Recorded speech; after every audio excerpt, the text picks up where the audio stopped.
Boa noite, meus irmãos. Boa noite. Mais uma vez, que a graça do nosso Senhor Deus, que o seu amor e a sua misericórdia seja derramada de maneira abundante sobre as nossas vidas. Amém?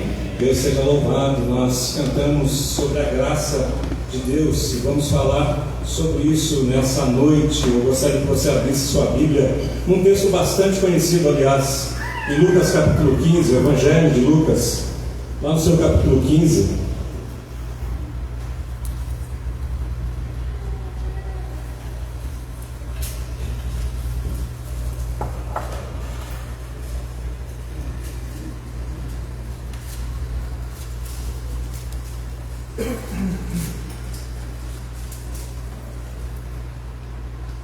Nós vamos fazer a leitura do versículo 11 até o versículo 32. Lucas 15, de 11 a 32.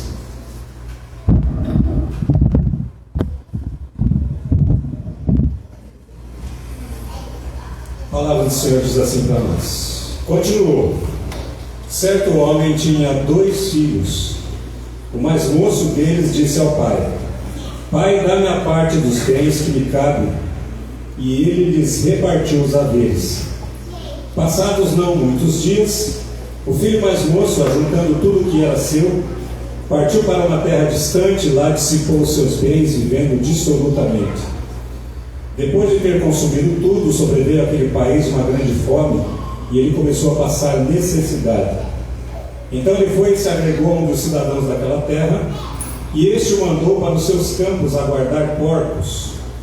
Ali desejava ele fartar-se das alfarrobas que os porcos comiam, mas ninguém lhe dava nada. Então, caindo em si, disse: Quantos trabalhadores de meu pai têm pão com fartura, e eu aqui morro de fome? Levantar-me-ei e irei ter com o meu pai, e lhe direi: Pai, pequei contra o céu e diante de ti. Não sou digno de ser chamado teu filho. Trata-me como um dos teus trabalhadores. E levantando-se foi para o seu pai. Vinha ele ainda longe, quando seu pai o avistou, e compadecido dele, correndo, o abraçou e beijou. E o filho lhe disse: Pai, pequei contra o céu diante de ti, já não sou digno de ser chamado o teu filho. O pai, porém, disse aos seus servos: Trazei depressa a melhor roupa, vestiu, pondo-lhe um anel no dedo e sandália nos pés. Trazei também, matai um novilho cevado, comamos e regozijemo-nos, porque esse meu filho estava morto e reviveu, estava perdido e foi achado. E começaram a regozijar-se. Ora, o filho mais velho estivera no campo, e quando voltava a aproximar-se da casa, ouviu a música e as danças. Chamou um dos criados e perguntou-lhe o que era aquilo. E ele informou: Veio teu irmão, e teu pai mandou matar um novilho cevado, porque o recuperou com saúde. E ele se indignou e não queria entrar. Saindo, porém, o pai procurava conciliá-lo. Mas ele respondeu ao seu pai: Há tantos anos que te sirvo, sem jamais transgredir uma ordem tua, e nunca me deste um cabrito sequer para alegrar-me com os meus amigos. E vindo, porém, esse teu filho, que desperdiçou os teus bens com meretrizes, tu mandaste matar para ele o novilho cevado.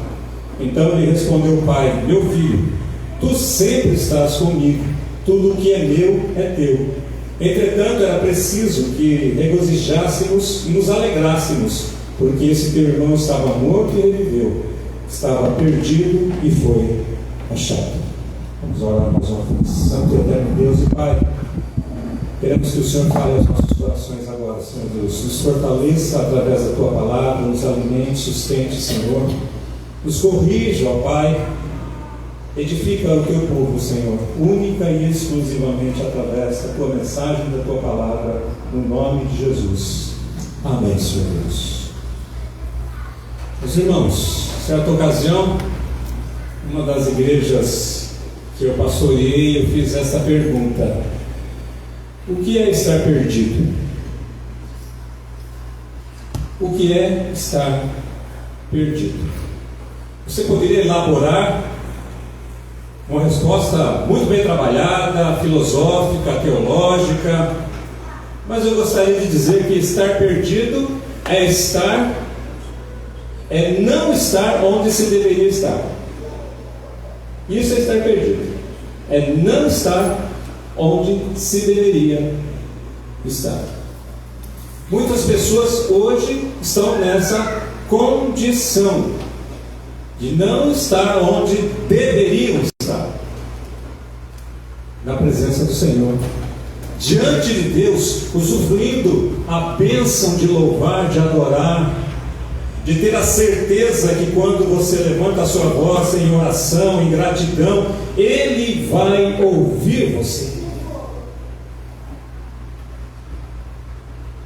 Quando a gente olha para esse texto, eu preciso que você agora esteja com a sua mente e os seus olhos voltados para o texto. Jesus está contando mais uma das suas parábolas. No capítulo 15, ele vai contar dessas parábolas. E basicamente, a parábola é uma história que pode ter acontecido ou não, mas que tem uma verdade. Uma parábola não tem várias verdades, segredos ali, em que você tem que ser hábil para tentar desvendar. Não, a parábola tem uma verdade. E as parábolas que Jesus está contando no capítulo 15, basicamente é para responder à murmuração dos fariseus, da elite religiosa, ou pelo menos uma parte da elite religiosa dos judeus daquela época. E o que é que eles falavam?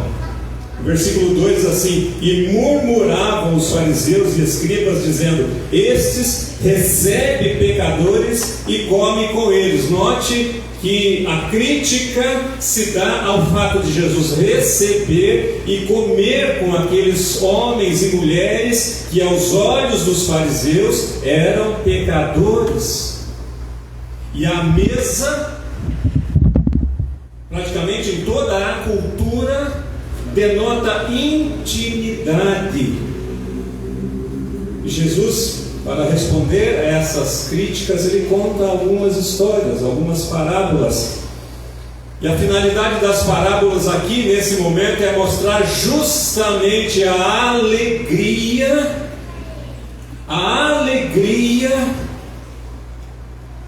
de alguém que estava perdido ser encontrado. Jesus vai usar a figura de uma ovelha que estava perdida. Jesus vai usar a imagem aqui de uma moeda, de uma dracma que estava perdida. E tudo isso, quando é encontrado, traz alegria para quem encontra. E no versículo 11 em diante, Jesus continua contando mais uma história. Então chegamos no texto que nós lemos. Jesus vai contar de um homem, grande proprietário, cujo filho chega para ele e diz: dá-me a parte que me cabe. Note aqui uma coisa, né? Certamente, ou um razoável grau de certeza, o título que está na sua Bíblia é o filho pródigo. Pródigo não tem nada a ver com prodígio, né? Com alguém que realiza alguma coisa maravilhosa. Pródigo aqui é gastador, perdulário, desperdiçador. Então a história que Jesus vai contar é de um jovem gastador. Esse jovem, o texto vai dizer assim, versículo 2: Pai, dá-me a parte dos bens que me cabem. A expressão que aparece aqui, dá-me a parte, traz a ideia, note uma coisa interessante, não foi um pedido educado do filho. A expressão dá a ideia, na língua original, dele ter avançado em cima daquilo que pertencia ao seu pai. É a mesma ideia de ondas que vêm sobre um barco. Ou seja, aquele filho expressou toda a sua ganância, olhando para o patrimônio que o pai tinha amealhado, e disse: eu quero, eu desejo isso para mim. Isso foi a atitude dele. E o pai reparte os haveres. Note uma coisa, ele reparte uma herança que não era o momento. Uma herança se recebe após a partida de quem era o dono da propriedade.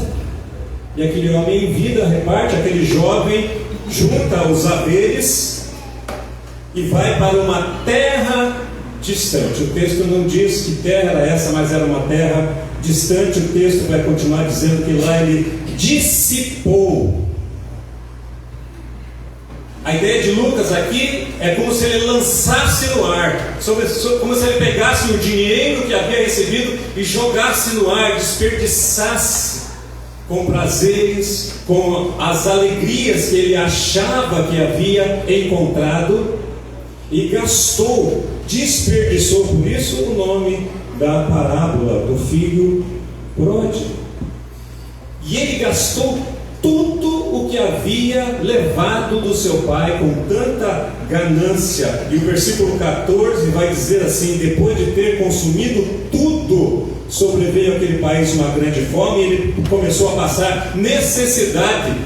A expressão que Lucas usa aqui, passar a necessidade, é ficar em último lugar no grau social.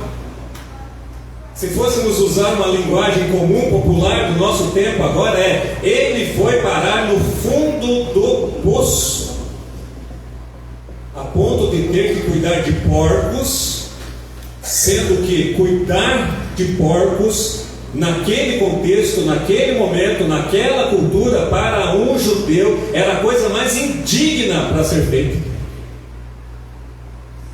E quando ele alimentava, no meu texto é alfarrobas, alguns textos é bolotas, mas nada mais é do que um fruto que era usado para alimentar os porcos.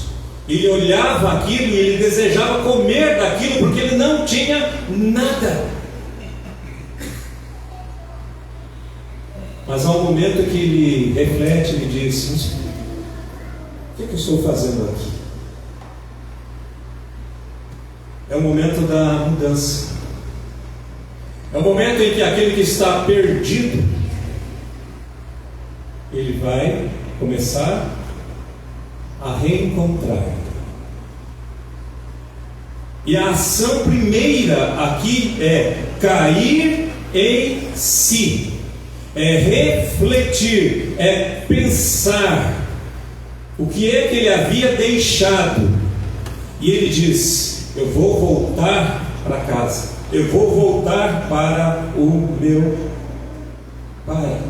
Mas por que é que ele reflete? Por que é que ele tem essa capacidade de pensar? Porque ele ainda era filho.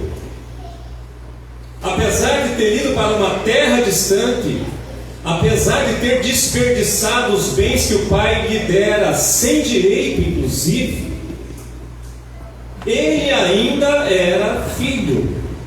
Então a primeira atitude de quem estava perdido ali é refletir, é pensar: será que essa situação que eu estou vivendo é o melhor de Deus para a minha vida? E aí ele diz: eu vou voltar, porque os funcionários do meu pai, os jornaleiros, aqueles que trabalhavam uma jornada, têm pão a se fartar, e eu aqui estou passando fome. Segunda coisa, agir. Ele não quer mais ficar naquela situação, ele vai agir, ele vai voltar. Terceira coisa, ele vai se humilhar. Ele vai dizer: pai, eu pequei. Olha só que interessante aqui a frase que esse filho usa: pequei contra o céu. Ou seja, ele reconhece que a atitude anterior não só era uma afronta para com o seu pai, mas era um pecado diante de Deus, era uma desonra, era uma quebra de um mandamento. Ele diz: eu pequei contra os céus e diante de ti. São essas as atitudes desse filho: cair em si, retornar e humilhar-se. Mas aí, meus irmãos, no texto a gente vê, na parábola que Jesus conta, a atitude do pai. Preste atenção, que no versículo 20 vai dizer: levantando-se foi para o seu pai, e vinha ele ainda de longe. Pare para pensar no seguinte: aquele jovem que tinha descido toda a escala social, estava no fundo do poço, não tinha nada, queria se alimentar do alimento que era dado aos porcos, estava maltrapilho, sujo, e mesmo assim, mesmo ao longe, mesmo distante, o texto vai dizer assim para nós: vinha ele ainda longe quando seu pai o avistou. Note aqui agora as atitudes desse pai. Ele reconhece o seu filho. O tema da nossa mensagem é um pai que nos recebe, o pai que recebe de braços abertos. Você pode, numa primeira leitura, dizer: olha, que esse pai é muito bondoso. Mas o detalhe aqui é que mesmo aquele filho, estando em uma situação precária, talvez com as roupas todas estragadas, sujo da caminhada, o pai reconhece, mesmo de longe. E é interessante que o filho, naquele gesto de humilhação, ele vai encerrar o versículo 21 dizendo: já não sou digno de ser chamado o seu filho. O pai reconhece de longe. O versículo 20 diz que ele se compadece e, correndo, note uma coisa: o pai vai ao encontro do filho. É sempre assim. Deus envia o seu filho Jesus Cristo. Aqui o pai vai correndo alcançar o seu filho. Diz o texto que, compadecido dele, abraça aquele filho. Ele não sente repulsa, ele sente compaixão. Compaixão é sofrer junto. Essa era a atitude daquele pai. E a disposição do filho era: pai, eu quero ser um empregado, paga um salário para mim. Mas o versículo 22 diz: o pai, porém. Esse porém aqui é importante porque significa que o pai nem sequer deu oportunidade para o filho argumentar, dizendo: eu quero ser um trabalhador apenas, quero ganhar um salário que seja. E por que isso? Porque ainda que perdido, ainda que tendo pecado séria e gravemente, ele ainda era filho. Maravilha da graça de Deus. Lembre-se, Jesus está contando essas histórias para responder aos fariseus que se achavam os donos da lei, se achavam os perfeitos e no direito de acusar este e aquele das coisas que faziam. Jesus está dizendo: aquele jovem maltrapilho, sujo, que se humilha, que reconhece o seu pecado, o pai o abraça, sofre com ele, beija. Deus vai continuar dizendo assim.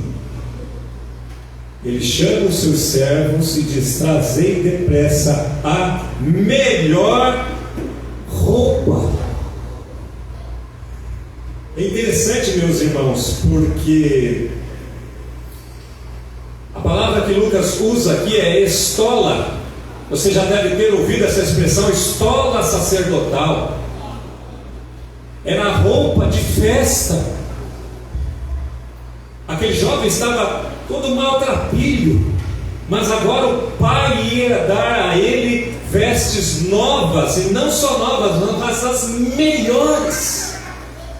E eu quero que você abra a sua Bíblia lá em Apocalipse capítulo 6.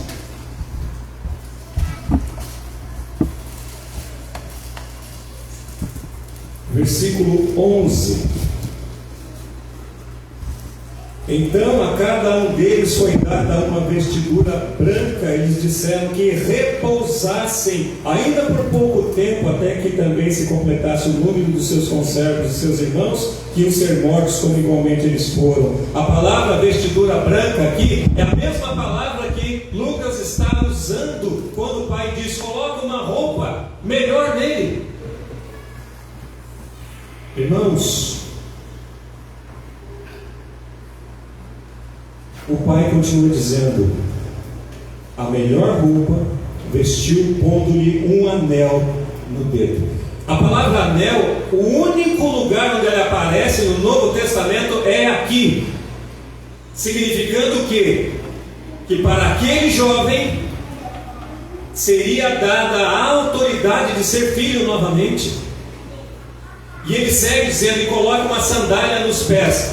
Naquela época, naquela cultura, naquele tempo, naquele momento, os escravos, os servos, andavam descalços. Apenas os donos, os proprietários, podiam andar calçados. E sandálias aqui é a mesma palavra que é usada quando João Batista diz: eu não sou digno de desatar as sandálias. Ou seja, aquele pai tem compaixão, vai correndo até o filho, o abraça e dá a ele novamente dignidade, dá uma vestimenta nova, coloca aquele moço perdido no lugar de onde ele não deveria ter saído. E aí começam as festas, e o filho mais velho voltando, encontra tudo aquilo acontecendo e diz: o que é que está acontecendo? Olha, seu irmão voltou, o seu pai está festejando. E aquele moço fica indignado. E olha a expressão que ele vai usar aqui, meus irmãos. Versículo 30. Vindo, porém, esse teu filho. Ele não diz assim: vindo o meu irmão. É como se aquele jovem não participasse do seu DNA, não fosse mais da família. E então o pai vai explicar: você está aqui na minha casa, o que pertence a mim pertence a você, mas esse estava perdido, estava como se estivesse morto, mas agora reviveu. Irmãos, a graça do nosso Pai é maravilhosa, porque ainda que uma pessoa não esteja onde deveria estar, Deus sempre o alcança, os braços do Senhor sempre o alcançam. Deus é o nosso Pai. Vestiduras novas aqui implica em dizer que a nossa vida é transformada, é mudada, somos novas criaturas. O sangue de Jesus nos lava, nos purifica, Ele justifica. Nós somos justificados por meio de Jesus Cristo. Nós que andávamos perdidos, sem Deus nesse mundo, como Paulo vai dizer, fomos alcançados pelo amor, pela compaixão do nosso Deus. E isso se deve a quê? A graça, caris, que é o favor que vem até nós sem que nós mereçamos. E é interessante porque a expressão graça no mundo antigo era usada muitas vezes quando alguém de posse, que tinha valores, dinheiro, patrocinava ou ajudava alguém que não tinha nada, sem que essa pessoa tenha que devolver alguma coisa. Mas na cultura daquela época ficava claro que havia ali agora uma relação de intimidade. Isso fazia parte da cultura da época. Então, quando Lucas escreve, e a audiência de Lucas era basicamente os gregos que iam se convertendo, eles já entendiam dessa maneira. Se Deus nos alcançou com o seu amor sem que eu merecesse, agora eu preciso ter uma vida de intimidade com Ele. Note que agora o Pai faz uma festa, agora há uma mesa.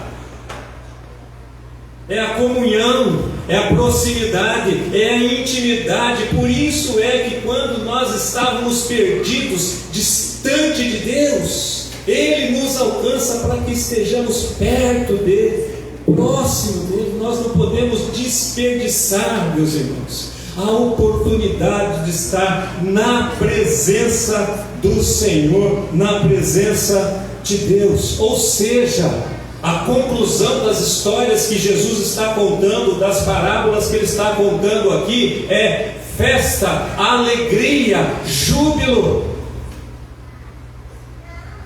Uma ovelha foi encontrada e trouxe alegria. Uma moeda foi encontrada e trouxe alegria. Um filho foi encontrado e trouxe alegria. A sua presença aqui foi porque Deus alcançou a sua vida. Deus estendeu os braços para você pela sua graça. Qual é o sentimento que você tem a partir disso? O que é que inunda o seu coração ao saber disso? Alegria, júbilo, satisfação. Aquele jovem tentou procurar isso longe do Pai, distante do Pai. Muitos hoje estão tentando a mesma coisa nas avenidas da vida. Vou contar uma ilustração para você. Na década de 90, em um dos retiros de feriado do carnaval, eu compus um samba. Pronto, já vamos. O presbítero já vai mandar uma carta para o presbitério já, mas o pastor que nós arrumamos ainda. E a letra desse samba diz assim: você que acha normal ser feliz enquanto dura o carnaval. É assim que muitas pessoas estão vivendo. Ah, mas o povo sofre 362 dias do ano, tem que ter 3 dias de alegria. Quando Deus encontra você, é uma vida eterna de alegria. É a graça de Deus alcançando as nossas vidas. Mas há um outro detalhe aqui, meus irmãos. A graça de Deus, o Pai alcançou aquele filho, abraçou, de longe ele reconheceu: é meu filho, é ele que está vindo aí. Mas havia dentro de casa alguém que também precisava aprender uma lição, alguém que estava agora amargurado, ressentido, achando que o amor do Pai se devia a algo que ele estava fazendo. Mas Pai, eu nunca saí de perto do Senhor. E este teu filho, você faz uma festa para ele? Ele também precisava ser alcançado pela graça de Deus. O que eu quero dizer com isso, meus irmãos, é que nós que estamos aqui na igreja precisamos aprender a jubilar, a glorificar, a adorar a Deus com alegria quando vemos uma alma que se converte, ou melhor, que é convertida, que é alcançada por Deus. Mais e mais pessoas precisam ser alcançadas por Deus. Nós não podemos ficar numa redoma, apenas apontando o dedo: olha aqueles que estão lá fora. É preciso mostrar essa graça de Deus que traz alegria verdadeira.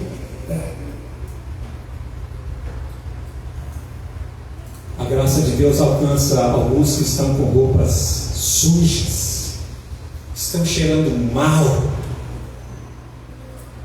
por conta dos seus pecados. A graça de Deus transforma, lava, limpa.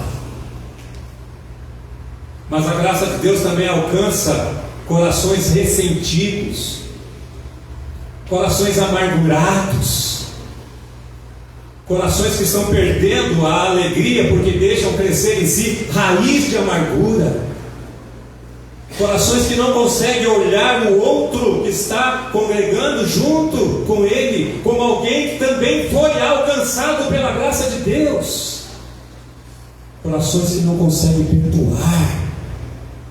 Esses também precisam ser alcançados pela graça de Deus. Irmãos, vamos agradecer porque um dia o Pai nos recebeu com seus braços abertos. Nós precisamos reconhecer isso. Nós pecamos contra Deus. Você vai dizer, mas pastor, eu não fiz nada. Há tanta gente aí se corrompendo. Eu não fiz nada. Não, mas nós nascemos em pecado, como Davi disse. Eu nasci em pecado eu fui concebido pela minha mãe. É isso que faz separação entre o homem e Deus. Como é que essa separação cai por terra? Porque Deus vai até você. Ele envia o seu Filho. E o que é que você fez para merecer isso? O que é que nós fizemos para merecer isso? O pai sequer ouve os argumentos daquele filho. O filho estava disposto a ser um empregado na fazenda do seu pai. O pai não lhe dá nem a chance de falar isso. O pai recebe ele de braços abertos. E assim Deus fez conosco.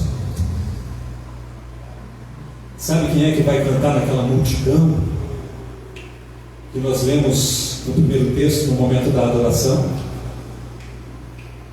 A resposta está no texto. Aqueles que lavaram as suas vestes no sangue do Cordeiro. É a graça de Deus que nos vai fazer de nós uma multidão adorando o Senhor. Mas a graça de Deus alcança também corações ressentidos, corações que, por conta de lutas e dificuldades, não conseguem glorificar o Senhor. Hoje é dia de reconhecer: o Pai me alcançou, o Pai transformou a minha vida, Ele me recebeu de braços abertos. Toda glória seja dada ao nosso Deus. Amém? Louvado seja o Senhor. Eu vou pedir ainda que você abra sua Bíblia no Evangelho de Mateus, capítulo 26.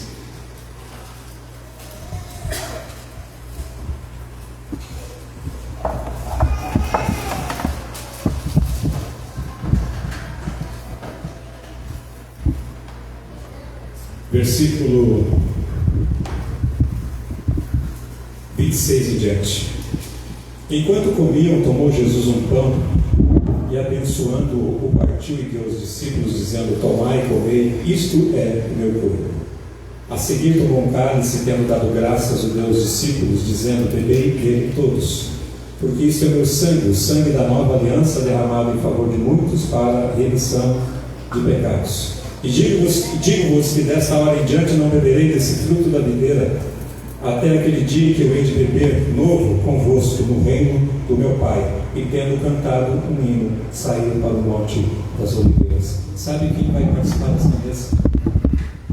Essa é a promessa de Jesus. Jesus diz: é a última Páscoa.